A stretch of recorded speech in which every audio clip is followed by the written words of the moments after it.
দাদা একটু খৈনি দাও না। আমার কিডনি বিক্রি করে কিডনি বন্ধক জানি এনেছি। দাও না, আমার কিডনি বিক্রি করবো। দাদা আর কিডনি বিক্রি করতে গিয়ে চলো চলো। কোথায় ডাক্তার কোথায়? চলো চলো। না না চলো, আমার খুব এইগুলো খেয়ে আমার হবে না, চলো আসুন। আর এইগুলো খেয়ে হবে না।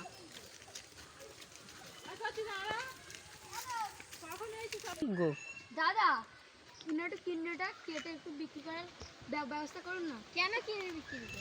কিডনির একটা প্রবলেম আছে। কিডনিটা বিক্রি করে খৈনি খাও, অনেকদিন মদ ফদ মেজা খাওয়া হচ্ছে না, নেশা হচ্ছে না। কত দেবে বলো? নাটক মারাতে আইছো? না না সত্যি বলছি। কিডনি বিক্রি করে খৈনি খাবে? হ্যাঁ নাটক মারাতে আইছো? না মদ খাও, মদ খাবে?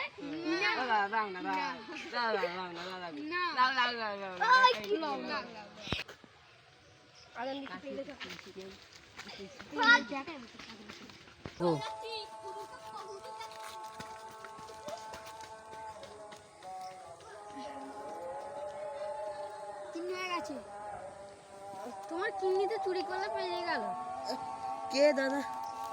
সেই তোমার সাথে যেই দাদা তো এই ছিল। কথা আমি পেয়ে যাচ্ছি। আমাকে দেখ, আমাকে কাছে করবি। দৌড়ে গিয়ে বাঁচাও।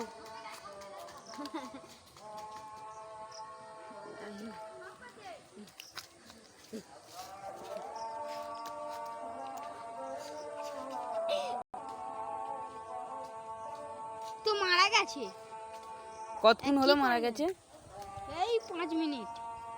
হ্যালো হ্যালো দাদা। Hello hello hello sir. হ্যাঁ বলো স্যার। একটা লোক মারা গেছে, একটা ডাক্তার কিডনি চুরি করে নিয়েছে। কে? একটা ডাক্তার। ঠিক আছে।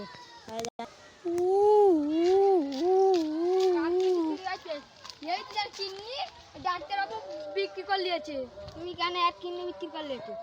স্যার ও কিডনি খুলতে বলেছিল, একটা দাদা এসে তার কিডনি চুরি করলে পেয়ে গেছে। দাদার নাম কেন? ওই একটা সোহেল দাদা। বেটা এখন মরে গেছে। মরে গেছে?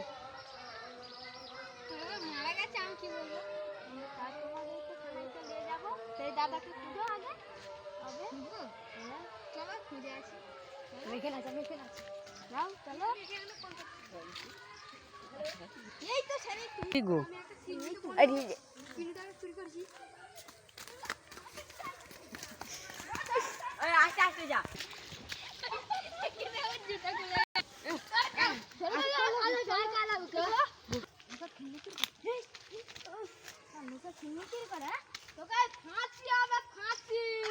এই গাছ তোর ফাঁসি হবে। নামটা শুনেছিস? সিআইডি। 10 বছর পর জেলতে বেরোচ্ছে। 10 বছর বাদে সুস্থ শিক্ষা হলো তো, সেই গানটা বুদ্ধি রাখবি। কিছু বলার নেই। চলো চলো চলো। তোকে আবার